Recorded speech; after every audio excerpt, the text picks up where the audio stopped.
നമ്മുടെയൊക്കെ വീട്ടിൽ എപ്പോഴും കാണുന്ന 2, 3 സാധനങ്ങൾ കൊണ്ട് നമ്മുടെ ഗ്യാസ് സ്റ്റൗവിൽ അഴുക്കും കറയും എല്ലാം പോകും.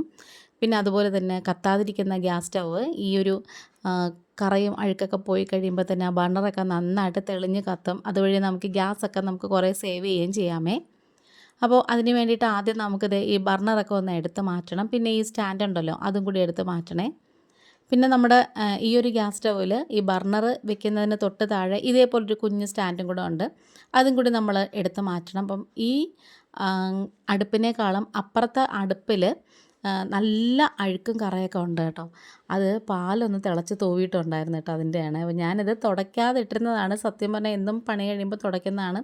അപ്പോൾ ഈ ഒരു വീഡിയോ എടുക്കാനുണ്ടായിരുന്നത് കൊണ്ട് തുടയ്ക്കാതെ ഇട്ടിരുന്നതാണ്. അപ്പം ആദ്യമായിട്ട് നമുക്ക് ഈ ബർണറൊക്കെ ഒന്ന് ക്ലീൻ ആക്കണം. അതിന് വേണ്ടിയിട്ട് പരന്നൊരു ബേസിൻ എടുക്കുക. അതിലേക്ക് കുറച്ച് വെള്ളം എടുത്ത് നന്നാക്കി ചൂടാക്കി എടുത്തിട്ടുണ്ട്. അതിലേക്ക് ഒരു അരമുറി ചെറുനാരങ്ങ പിഴിഞ്ഞൊഴിച്ച് കൊടുക്കാം. ഇനി നമുക്കിതിലേക്ക് ചേർത്ത് കൊടുക്കേണ്ടത് ബേക്കിംഗ് സോഡയാണ്. അപ്പം അത് എല്ലാവരുടെയും വീട്ടിൽ എപ്പോഴും കാണുന്നൊരു ഐറ്റമാണ്. ബേക്കിംഗ് സോഡ ഇട്ട് കഴിയുമ്പോഴത്തേക്കും ഇതുപോലെ നന്നായിട്ട് പതഞ്ഞ് വരും. അത് നമ്മൾ വിനാഗിരി ചേർത്താലും ആ ഒരു എഫക്റ്റാണ് കിട്ടുന്നത്. ഇനി നമുക്കിതിലേക്ക് ചേർത്ത് കൊടുക്കുന്നത് ആ ഒരു ഡിഷ് വാഷിൻ്റെ ലിക്വിഡ് ഉണ്ടല്ലോ, അത് 1 ടേബിൾ സ്പൂൺ ചേർത്ത് കൊടുക്കാം. അതിന് പകരം സോപ്പിൻ്റെ ഒരു എഫക്റ്റ് കിട്ടുന്ന എന്ത് വേണമെങ്കിലും ചേർക്കാം. നമ്മുടെ ഹാൻഡ് വാഷ് ഉണ്ടല്ലോ, അതായാലും കുഴപ്പമില്ല.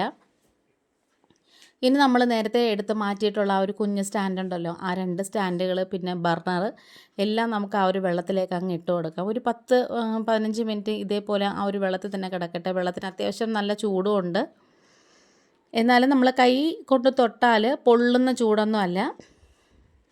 ഇനി നമുക്ക് ഇത് പതിയെ അങ്ങ് മാറ്റി വയ്ക്കാം. ഒന്ന് ചെറുതായിട്ട് സ്പൂൺ കൊണ്ടൊന്ന് മിക്സ് ചെയ്ത് കൊടുത്തതിന് ശേഷം നമുക്കങ്ങ് മാറ്റി വയ്ക്കാമേ. ഇനി നമുക്ക് ഈ ഒരു വെള്ളം തന്നെയാണ് നമുക്ക് ഈ ഒരു ഗ്യാസിൻ്റെ സ്റ്റൗ ടോപ്പിൻ്റെ മുകളിലേക്കും ഒഴിച്ചു കൊടുക്കുന്നത്. സാധാരണ സ്റ്റീലിൻ്റെ ഗ്യാസ് അടുപ്പ് പോലെയല്ല ഗ്ലാസ്. അതുകൊണ്ട് തന്നെ നമുക്ക് ഉരച്ച് കഴുകുമ്പോഴൊക്കെ നന്നായിട്ട് ശ്രദ്ധിക്കണം, അല്ലെങ്കിൽ സ്ക്രാച്ച് വീഴും.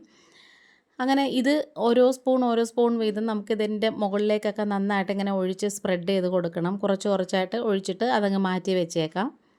ഇനി നമുക്ക് ചെയ്യേണ്ടത് എന്തെന്ന് വെച്ചാൽ ഈ ഒരു ബർണർ ഇരിക്കുന്ന തൊട്ട് ഭാഗത്തെ ആ ഒരു ഭാഗമൊക്കെ നന്നായിട്ട് കറയൊക്കെ പോകാൻ വേണ്ടിയിട്ട് കുറച്ച് നമുക്ക് ബേക്കിംഗ് സോഡയും കൂടി ഇതിൻ്റെ മുകളിലേക്ക് അങ്ങ് ഇട്ട് കൊടുക്കാമേ. നമ്മൾ അങ്ങനെ ചെയ്യുമ്പോഴാണ് ഇത് പെട്ടെന്ന് അങ്ങനെ ഈ ഒരു സ്റ്റെയിനും കറയൊക്കെ അത്യാവശ്യം പെട്ടെന്ന് പോയി കിട്ടുന്നത്.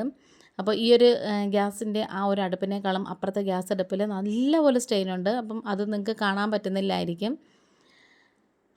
ഇനി നമുക്ക് നേരത്തെ നമ്മൾ ആ ഒരു പിഴിഞ്ഞ നാരങ്ങയുടെ ആ തൊണ്ടുണ്ടല്ലോ, അത് വെച്ചിട്ട് നന്നായിട്ട് ഇങ്ങനെ ഒന്ന് ഉരച്ച് കൊടുത്താൽ മതി. ഇത് ഇത്രയും ചെയ്യുമ്പോൾ തന്നെ പടപടാന്ന് അഴുക്കൊക്കെ ഇളകി വരുന്നത് കാണാമേ. ഈ നാരങ്ങയ്ക്കും അതുപോലെ തന്നെ ബേക്കിംഗ് സോഡയ്ക്കും ഒക്കെ നല്ലൊരു എഫക്റ്റാണ് കറകളെ കളയാനൊക്കെ. ഇതുകൊണ്ട് ഒരുപാട് യൂസ് ഉണ്ട് നമുക്ക്. അപ്പോൾ അപ്പുറത്തെ ഗ്യാസിൻ്റെ ഒരു അടുപ്പിലേക്ക് ഞാൻ ഇതുപോലെ ബേക്കിംഗ് സോഡ ചേർത്തിട്ട് നാരങ്ങയുടെ ആ ഒരു തൊണ്ട് കൊണ്ട് ഇങ്ങനെ ഉരച്ച് കൊടുക്കുമ്പോൾ തന്നെ നമ്മളിത് ഭയങ്കരമായിട്ട് ബലപ്പിച്ചൊന്നും ഉരയ്ക്കേണ്ട ആവശ്യമില്ല.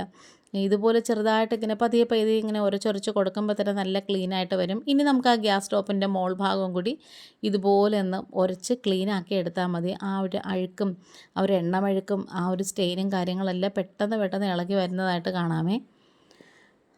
വളരെ യൂസ്ഫുൾ ആയിട്ടൊരു ടിപ്പാണ് കേട്ടോ ഇത്. അപ്പോൾ ഇതിന് മുമ്പ് നമ്മൾ വേറൊരു വീഡിയോ ചെയ്തിട്ടുണ്ടായിരുന്നു. കത്തികളിൽ നമ്മൾ അടുക്കളയിൽ ഉപയോഗിക്കുന്ന കത്തികളിൽ ഒരു തുരുമ്പും അതുപോലെ തന്നെ കറയും എല്ലാം പോവാനും അത് പെട്ടെന്ന് തന്നെ നല്ല മൂർച്ചയായിട്ട് കിട്ടാനും എന്തൊക്കെ ചെയ്യണം എന്നുള്ളൊരു വീഡിയോ നമ്മൾ നേരത്തെ ഇട്ടിട്ടുണ്ടായിരുന്നു. ആ ഒരു വീഡിയോ കാണാത്തവരുണ്ടെങ്കിൽ ഒന്ന് പോയി കാണണേ.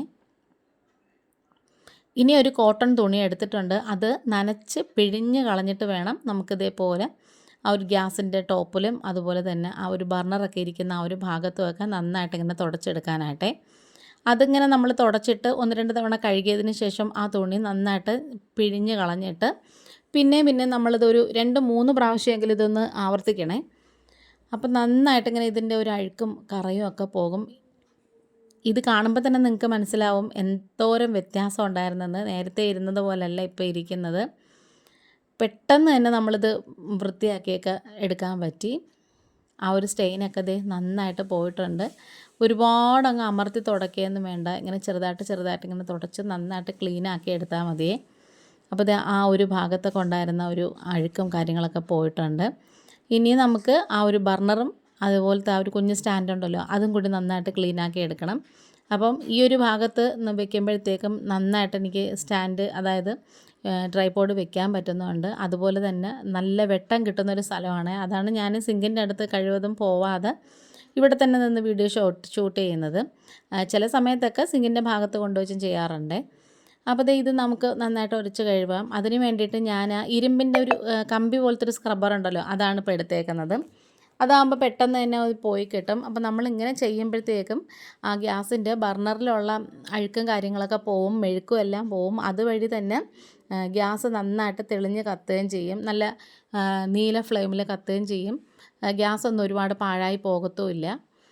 അങ്ങനത്തെ ഇത് മൊത്തവും നന്നായിട്ട് ക്ലീനായിട്ട് വന്നിട്ടുണ്ട്. ആ ഒരു വെള്ളത്തിൻ്റെ കളറ് കാണുമ്പോൾ നിങ്ങൾക്ക് മനസ്സിലാവും. പിന്നെ ഇതുപോലെ വേണമെങ്കിൽ ഈ സ്റ്റാൻഡും ഇതുപോലെ മുക്കി വെച്ചിട്ട് ഉരച്ചൊക്കെ കഴുകാം. അപ്പോൾ ഇതിലെനിക്ക് അത്രത്തോളം അഴുക്കുണ്ടതായിട്ട് തോന്നിയില്ല. അതുകൊണ്ട് തന്നെ ഞാൻ സിങ്കിൽ വെച്ച് തന്നെ ജസ്റ്റ് ഇങ്ങനെ ഒന്ന് വാഷ് ചെയ്തെടുത്തിട്ടുണ്ടായിരുന്നു. ഇനി നമുക്ക് നല്ല ഉണങ്ങിയ ഒരു തുണിയോ അല്ലെങ്കിൽ ഇതുപോലെ ടിഷ്യൂ എടുത്താലും മതി. അത് വെച്ചിട്ട് ആ ഗ്യാസിൻ്റെ മുകൾ ഭാഗമൊക്കെ നന്നായിട്ട് ഇങ്ങനെ ഒന്ന് അമർത്തി തുടച്ച് നല്ല നീറ്റാക്കി ക്ലീനാക്കി എടുക്കണേ. ഈ ടിഷ്യൂ കാണുമ്പോൾ തന്നെ നിങ്ങൾക്ക് മനസ്സിലാവും ആ ഒരു മെഴുക്കൊക്കെ എന്തോരം പോയിട്ടുണ്ടെന്ന്. അപ്പോൾ നമ്മുടെ ഈ വീഡിയോ കണ്ടുകൊണ്ടിരിക്കുന്ന സമയത്ത് ചാനൽ നിങ്ങൾക്ക് ഇഷ്ടപ്പെടുകയാണെന്നുണ്ടെങ്കിൽ ഒന്ന് സബ്സ്ക്രൈബ് ചെയ്ത് സപ്പോർട്ട് ചെയ്യണം. പിന്നെ നിങ്ങളുടെ ഫ്രണ്ട്സ് ആൻഡ് ഫാമിലിക്ക് ഒന്ന് ഷെയർ ചെയ്ത് കൊടുക്കണേ. സബ്സ്ക്രൈബ് ചെയ്യാതെ കാണുന്ന കൂട്ടുകാരാരെങ്കിലും ഉണ്ടെങ്കിലും ആദ്യമായിട്ട് കാണുന്ന കൂട്ടുകാരാരെങ്കിലും ഉണ്ടെങ്കിലും ആ ഒരു ബെല്ലൈക്കൺ പ്രസ് ചെയ്ത് കൊടുക്കണം. എന്നിട്ട് അതിൽ ഓൾ എന്ന ഓപ്ഷനും കൂടി കൊടുക്കണേ. എങ്കിൽ മാത്രമേ ഞാനിടുന്ന വീഡിയോസൊക്കെ നോട്ടിഫിക്കേഷനായിട്ട് നിങ്ങൾക്ക് കിട്ടത്തുള്ളൂ. ഇനി നമ്മൾ നേരത്തെ ക്ലീനാക്കി വെച്ചിട്ടുണ്ടായിരുന്ന ആ ഒരു ബർണർ വെക്കുന്നതിന് തൊട്ട് താഴെയുള്ള സ്റ്റാൻഡും എല്ലാം വെച്ച് കൊടുക്കാം. 2 ബർണറും നമ്മൾ കഴുകിയതിന് ശേഷം ഉണങ്ങിയ തുണി കൊണ്ട് തുടച്ച് ക്ലീനാക്കി എടുത്തിട്ടുണ്ടായിരുന്നേ. അതുപോലെ തന്നെ ആ ഒരു സമയം കൊണ്ട് ഞാൻ ആ സ്റ്റാൻഡും കൂടി ഒന്ന് കഴുകിയെടുത്തിട്ടുണ്ടായിരുന്നു. അതും കൂടി നമുക്കിതിലേക്ക് അങ്ങ് വെച്ച് കൊടുക്കാം. അപ്പോൾ നമ്മുടെ പണി ഏകദേശം കഴിയാറായി. നമ്മുടെ വീട്ടിൽ എപ്പോഴും കാണുന്ന 3 ഐറ്റംസാണ് കേട്ടോ. അതുകൊണ്ട് നല്ല ഭംഗിയായിട്ട് നല്ല നീറ്റായിട്ട് നമ്മൾ ഗ്യാസ് സ്റ്റവ് തുടച്ച് നല്ല ക്ലീനാക്കി എടുത്തിട്ടുണ്ട്. അപ്പോൾ നമ്മുടെ വീഡിയോയും വൈൻഡപ്പ് ചെയ്യാറായി. ഈ ഒരു വീഡിയോ കണ്ടിട്ട് നിങ്ങൾക്ക് ഇഷ്ടപ്പെട്ടെന്ന് തോന്നുന്നെങ്കിൽ ഇതിൻ്റെ ആ ഒരു പ്രാധാന്യം നിങ്ങൾക്ക് മനസ്സിലായെങ്കിൽ ഇത് വളരെ യൂസ്ഫുള്ളാണ്, സിമ്പിളായിട്ടുള്ള ടിപ്പാണെന്നൊക്കെ നിങ്ങൾക്ക് തോന്നുന്നുണ്ടെങ്കിൽ ചാനലൊന്ന് സപ്പോർട്ട് ചെയ്യണം. വീഡിയോ വൈൻഡപ്പ് ചെയ്യാറായി. ഇന്നിപ്പോൾ ഇത്രയേ ഉള്ളൂ. വേറൊരു വീഡിയോ ആയിട്ട് വേഗം തന്നെ വരാം. പുതിയൊരു വീഡിയോ ആയിട്ട് വേഗം തന്നെ വരാം. Thanks for watching.